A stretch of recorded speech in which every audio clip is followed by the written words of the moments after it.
Le vaisseau d'exploration Kepri glissait entre les débris d'un ancien anneau stellaire, ses capteurs balayant un secteur que personne n'avait cartographié depuis des millénaires. Le commandant Ark surveillait les flux de données immobiles pendant que l'astromécanicien corrigeait une dérive presque imperceptible. Devant eux, une étoile ordinaire, une planète bleue banale, et pourtant un signal impossible à ignorer. « La balise n'est pas naturelle », annonça l'officier de veille. « Elle ne correspond à aucun protocole connu. » Le message revenait par vagues, discret, répétitif, comme un battement de cœur enfermé dans le vide.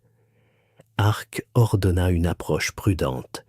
Plus il s'approchait, plus les instruments perdaient en cohérence. Les constantes semblaient se plier, puis se redresser, comme si l'espace lui-même respirait. La planète révéla ses nuages, ses océans, ses continents. Rien d'extraordinaire. Pourtant, le champ gravitationnel présentait des micro-ruptures, des coutures invisibles. L'astrophysicien murmura un calcul, le recommença, puis pâlit. Ce n'est pas une planète ordinaire, c'est un nœud, une serrure. Ark demanda un scan profond. Les couches supérieures montrèrent des villes, des réseaux, des satellites. En dessous, une trame énergétique ancienne, plus vieille que la plupart des civilisations connues, formant un maillage autour du globe. Pas un bouclier, une enceinte. Qui met une enceinte autour d'un monde habité ? Demanda l'astromécanicien. Le signal se renforça et se transforma ensuite de symbole. Pas une langue, plutôt un avertissement réduit à l'essentiel. Contenir. Observer. Ne pas ouvrir. Ark sentit une pression étrange, comme si la phrase s'adressait à l'équipage autant qu'aux machines. Ils comparèrent les archives. Aucune mention d'un tel dispositif. Pourtant, les mesures concordaient. La planète fonctionnait comme une cellule cosmique, verrouillée par des lois ajustées au micron. Les trajectoires s'y courbaient juste assez pour décourager toute évasion. Les émissions sortaient, mais revenaient, atténuées, filtrées. « Et les habitants ?» demanda quelqu'un. Ark fixa l'image du monde bleu. Ils vivent à l'intérieur d'un mécanisme qu'ils ne voient pas. Le Kepri coupa ses moteurs. Le silence envahit la passerelle. La balise battait toujours. Et pour la première fois, l'équipage comprit que l'exploration venait de franchir une frontière que personne n'avait le droit de franchir. Le Kepri resta en orbite haute, moteur au minimum, comme s'il craignait de laisser une trace. Ark ordonna une cartographie complète du maillage. Les sondes furent lancées par paires, chacune programmée pour suivre une trajectoire différente. Toutes revinrent avec des données incohérentes, comme si leurs souvenirs avaient été polis par une main patiente.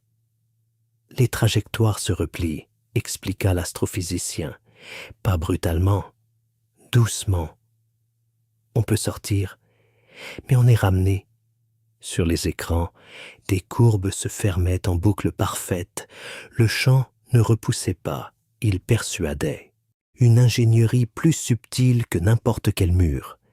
Ils captèrent ensuite des transmissions locales. Des milliards de voix, des images, des récits.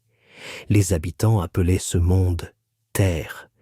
Ils lançaient des machines vers le ciel, et parfois plus loin. Mais aucune ne dépassait une certaine limite. Les plus ambitieuses disparaissaient dans le bruit cosmique, puis réapparaissaient comme des échos, réécrits, sans s'en souvenir. Le système réécrit l'histoire pour garder la cohérence, murmura l'officier de veille. C'est une prison qui corrige ses propres fissures. Ark demanda l'accès aux couches profondes. Là, sous les océans et les roches, se trouvait une structure d'une ancienneté inimaginable, tissée de constantes modifiées. Pas de signature d'auteur, pas de date, seulement une fonction, contenir. Un calcul apparut, puis un autre. Les chiffres convergeaient vers une hypothèse dangereuse. Ce monde ne retient pas un objet, dit l'astromécanicien. Il retient un comportement, une capacité. Ils observèrent les archives locales, cycle de création et de destruction, élan de coopération suivi de rupture, invention accélérée par la crise. Une espèce capable d'apprendre vite, trop vite, capable de transformer ses erreurs en outils. Une prison n'est utile que si le détenu peut s'échapper, conclut Ark.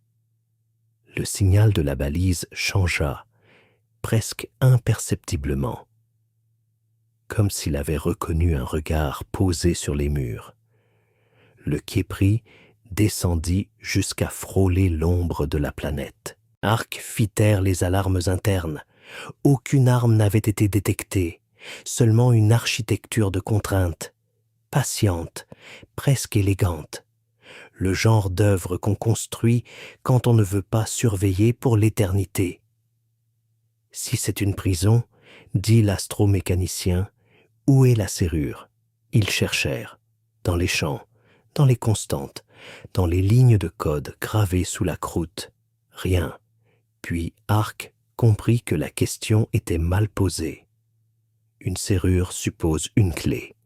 Ici, la fonction n'était pas d'empêcher, mais de retarder, de donner le temps. Ils observèrent encore la Terre.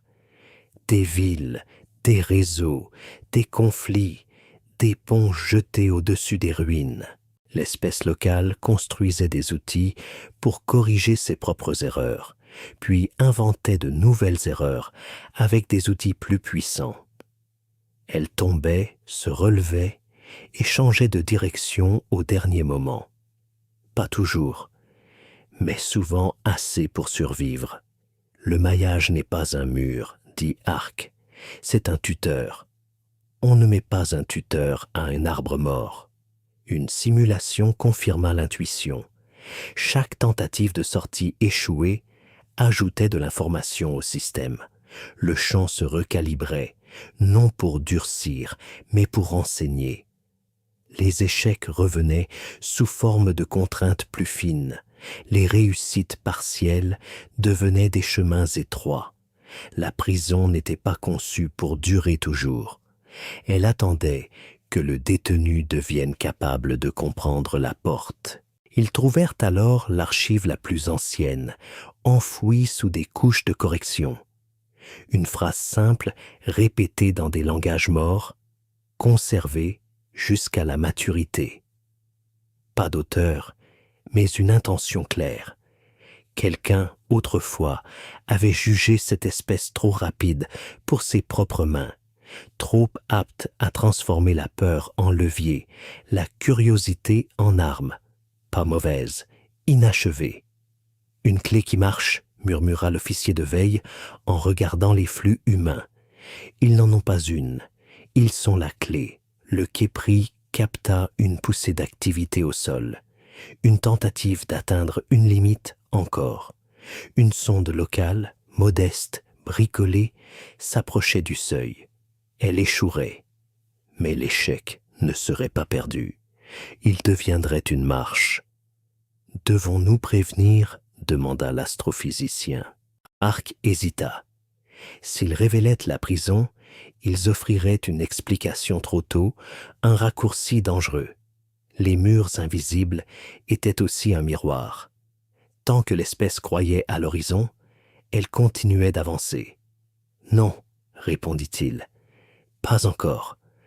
On n'aide pas un coureur en portant la ligne d'arrivée. » Ils laissèrent une balise muette, hors du maillage, pour observer sans intervenir. En partant, Ark regarda une dernière fois la planète. Il ne vit pas un pénitencier. Il vit une école sévère, un atelier de tempête où l'on apprend à tenir un outil sans se blesser. Quand ils sortiront, dit-il, ils ne demanderont pas qui a construit la porte, ils demanderont ce qu'ils peuvent réparer. Le Khépri disparut dans le noir. Sur Terre, la sonde locale s'éteignit au seuil, et ses données furent reprises, corrigées, partagées. Une autre serait lancée, puis une autre. La prison, patiente, continua d'enseigner, et la clé, elle, continuait de marcher. Le Khépri descendit jusqu'à frôler l'ombre de la planète. Arc fit taire les alarmes internes. Aucune arme n'avait été détectée. Seulement une architecture de contraintes, patiente, presque élégante. Le genre d'œuvre qu'on construit quand on ne veut pas surveiller pour l'éternité. Si c'est une prison, dit l'astromécanicien, où est la serrure? Ils cherchèrent. Dans les champs, dans les constantes, dans les lignes de code gravées sous la croûte, rien. Puis Arc comprit que la question était mal posée. Une serrure suppose une clé. Ici, la fonction n'était pas d'empêcher, mais de retarder, de donner le temps. Ils observèrent encore la Terre. Des villes, des réseaux, des conflits, des ponts jetés au-dessus des ruines. L'espèce locale construisait des outils pour corriger ses propres erreurs, puis inventait de nouvelles erreurs avec des outils plus puissants. Elle tombait, se relevait et changeait de direction au dernier moment. Pas toujours, mais souvent assez pour survivre. Le maillage n'est pas un mur, dit Arc. C'est un tuteur. On ne met pas un tuteur à un arbre mort. Une simulation confirma l'intuition. Chaque tentative de sortie échouée ajoutait de l'information au système. Le champ se recalibrait, non pour durcir, mais pour enseigner. Les échecs revenaient sous forme de contraintes plus fines. Les réussites partielles devenaient des chemins étroits. La prison n'était pas conçue pour durer toujours. Elle attendait que le détenu devienne capable de comprendre la porte. Ils trouvèrent alors l'archive la plus ancienne, enfouie sous des couches de correction. Une phrase simple, répétée dans des langages morts, conservée jusqu'à la maturité. Pas d'auteur, mais une intention claire. Quelqu'un, autrefois, avait jugé cette espèce trop rapide pour ses propres mains, trop apte à transformer la peur en levier, la curiosité en arme, pas mauvaise, inachevée. Une clé qui marche, murmura l'officier de veille en regardant les flux humains. Ils n'en ont pas une, ils sont la clé. Le Khépri capta une poussée d'activité au sol. Une tentative d'atteindre une limite encore. Une sonde locale, modeste, bricolée, s'approchait du seuil. Elle échouerait, mais l'échec ne serait pas perdu. Il deviendrait une marche. « Devons-nous prévenir ?» demanda l'astrophysicien. Arc hésita.